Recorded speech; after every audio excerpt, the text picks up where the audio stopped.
ये कहानी है सोनपुर नाम के एक सुंदर गांव की, जहां पर एक बहुत ही बुद्धिमान आदमी रहता था।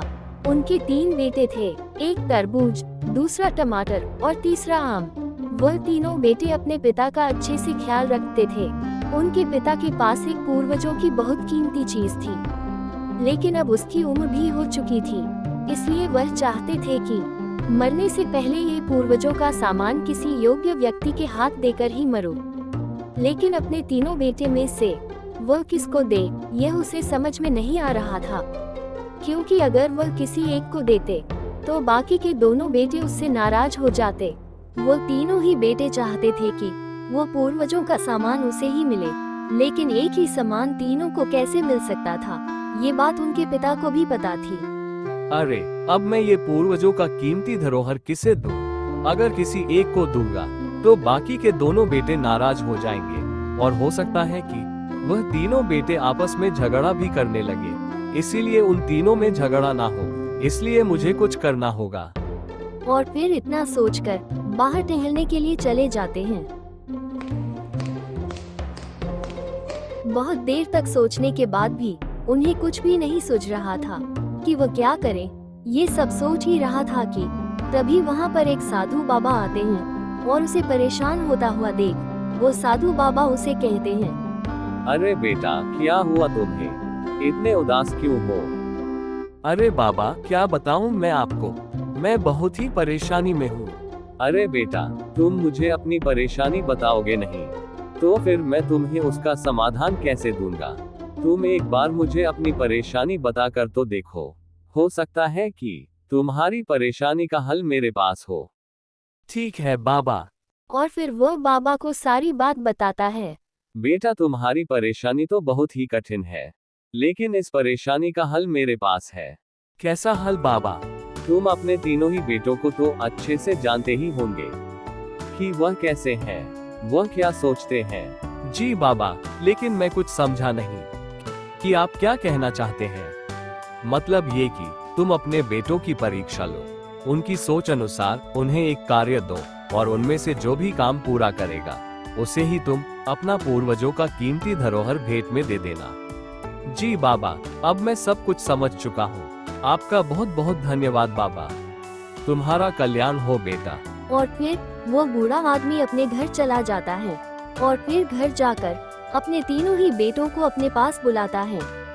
बेटा तरबूज, बेटा टमाटर, बेटा आम, जरा मेरे पास तो आना, मुझे तुम तीनों से काम है। तो फिर तीनों ही बेटे आते हैं और कहते हैं, क्या हुआ पिताजी, आपने हम तीनों को क्यों बुलाया? हमसे कुछ काम है पिताजी। हाँ बेटा, मुझे तुम तीनों से काम है। ये लो बेटा 5000 रुपए।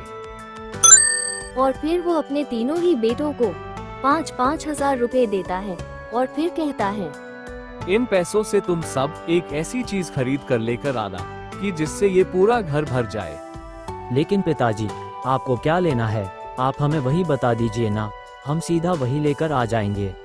नहीं बेटा, यह मैं तुम्हें नहीं बता सकता।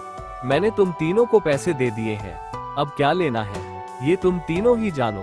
अब ज्यादा सवाल मत करो और वो सामान लेकर आओ। ठीक है पिताजी, आप थोड़ी देर हमारा इंतजार कीजिए, हम तीनों बेटे बहुत ही जल्दी कुछ अच्छा सा सामान लेकर आते हैं। और हाँ बच्चों, एक बात तुम तीनों ध्यान से सुन लो। क्या पिताजी, तुम तीनों इन पैसों से ऐसा सामान लेकर आओगे जिससे ये घर भर जाएगा, उसे ही मैं अपना ये कीमती धरोहर दूंगा। ये तुम तीनों की परीक्षा है। अब जो भी इस परीक्षा में सफलता हासिल करेगा उसे ही यह कीमती धरोहर मिलेगा। वो कीमती धरोहर सभी बेटों को चाहिए था और फिर वो तीनों ही बेटे वहाँ से चले जाते हैं। कैसे भी करके मुझे ये कीमती उपहार लेना ही है। चाहे कुछ भी हो जाए, मैं यह उपहार लेकर ही रहूंगा। अपने पूर्वजों का उपहार तो मैं ही लूंगा। कुछ देर बाद वह तीनों ही सामान लेकर अपने घर आते हैं। तरबूज और टमाटर एक एक बोरी लेकर आते हैं और आम एक छोटा सा पैकेट लाता है। अब बताओ मुझे कि तुम तीनों क्या क्या लेकर आए हो और जिसके सामान से यह घर भर जाएगा, मैं ये पूर्वजों का धरोहर उसे ही दूंगा। तो फिर सभी लोग जो सामान लेकर आए थे वो बताते हैं। तरबूज अपनी बोरी खोलता है तो उसमें से आलू निकलता है। अच्छा तरबूज, तो तुम आलू लेकर आए हो। अब टमाटर, तुम अपनी बोरी खोलो और बताओ कि तुम क्या लेकर आए हो। तो फिर टमाटर अपनी बोरी खोलता है तो उसमें से अनाज निकलता है। आम, अब तुम्हारी बारी है। अब तुम बताओ कि तुम क्या लेकर आए हो। लेकिन जब पिताजी आम की तरफ देखते हैं तो उसे कोई भी सामान दिखाई नहीं देता। तो फिर पिताजी कहते हैं, अरे आम, तुम कुछ भी नहीं लेकर आए। मैंने तो तुम सबसे कहा था कि कोई ऐसी चीज लेकर आना की जिससे पूरा घर भर जाए। तुम्हारे दोनों भाइयों ने कुछ ना कुछ लेकर आए हैं और तुम हो कि कुछ भी लेकर नहीं आए। क्या तुम्हें ये पूर्वजों का धरोहर नहीं चाहिए? दोनों भाई कुछ ना कुछ लेकर आए हुए थे, लेकिन आम के पास से कुछ भी नहीं मिलता है। इसकी वजह से टमाटर और तरबूज आम पर हंसने लगते हैं। मेरी बात का जवाब दो आम, तुमने ऐसा क्यों किया? पिताजी, मैंने वही किया है जो आपने कहा था। आम की बातें सुनकर सभी लोग हैरान हो जाते हैं। तो फिर पिताजी कहते हैं, अरे आम, ये तुम क्या बोल रहे हो? मैंने तुम्हें कब कहा था कि तुम कुछ भी लेकर नहीं आना? तो फिर आम कहता है, पिताजी, आपने ही तो कहा था ना कि कोई ऐसी चीज लेकर आना कि जिससे ये पूरा घर भर जाए, तो मैंने वही तो किया है। हाँ बिल्कुल, मैंने ऐसा ही कहा था, लेकिन तुम तो कुछ भी लेकर नहीं आए हो। तुम तो मुंह उठाकर ऐसे ही आ गए। तुम्हारे भाई को देखो, कोई अनाज की बोरी लेकर आया है तो कोई आलू की बोरी। तुम्हें अपने भाइयों से कुछ सीखना चाहिए। अरे पिताजी, आलू की बोरी और अनाज की गोरी से ये पूरा घर कैसे भर सकता है?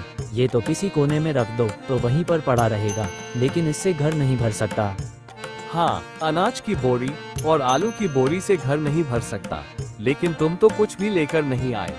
तुम्हारे भाई ने कोशिश तो की ना, तुमने तो वह भी नहीं की। अरे पिताजी, आपको किसने कह दिया कि मैं कुछ भी लेकर नहीं आया हूँ? ये देखिए, मैं अगरबत्ती का पैकेट लेकर आया हूँ। अगरबत्ती के पैकेट को देखकर टमाटर और तरबूज जोर जोर से हंसने लगते हैं और फिर कहते हैं, तुम्हें पता है, यह अनाज की बोरी 5,000 रुपए की है और यह आलू की बोरी भी 5,000 रुपए की है, और तुम यह मात्र 10 रुपए का अगरबत्ती का पैकेट लेकर आ गए हो। हाँ बेटा, आम, ये तुमने क्या किया? मुझे तो कुछ भी समझ में नहीं आ रहा है। भला अगरबत्ती के पैकेट से घर कैसे भर सकता है? पिताजी, आपने क्या कहा था? एक बार फिर से दोहराएंगे जरा। मैंने ये कहा था कि कोई ऐसी चीज लेकर आना कि जिससे ये पूरा घर भर जाए, उसे ही मैं ये पूर्वजों का धरोहर दूंगा। हाँ पिताजी, बिल्कुल आपने ऐसा ही कहा था, इसलिए मैं अगरबत्ती का पैकेट लेकर आया हूँ। अगर आप इसे जलाओगे तो इसके धुएं से पूरा घर भर जाएगा। तो बिल्कुल मैंने वही किया है जो आपने कहा था। आम की बातें सुनकर सभी लोग हैरान हो जाते हैं। फिर पिताजी कहते हैं, वाह आम, तुमने अपनी बुद्धि का पूरा उपयोग किया है। मैं तुमसे बहुत ही खुश हूँ। अब मुझे विश्वास हो गया है कि पूर्वजों का ये कीमती धरोहर तुम्हारे पास सुरक्षित रहेगा। ये लो अपनी अमानत, अब इसे तुम ही संभालो। और फिर पिताजी वो पूर्वजों का कीमती धरोहर आम को दे देते हैं। तो देखा आपने, आम ने कैसे अपना दिमाग लगाया। अगर हम शांत दिमाग से कुछ भी सोचे तो बड़ी से बड़ी समस्या का हल भी बड़ी ही आसानी से निकाला जा सकता है। आपको ये कहानी कैसी लगी, हमें कमेंट में जरूर बताना।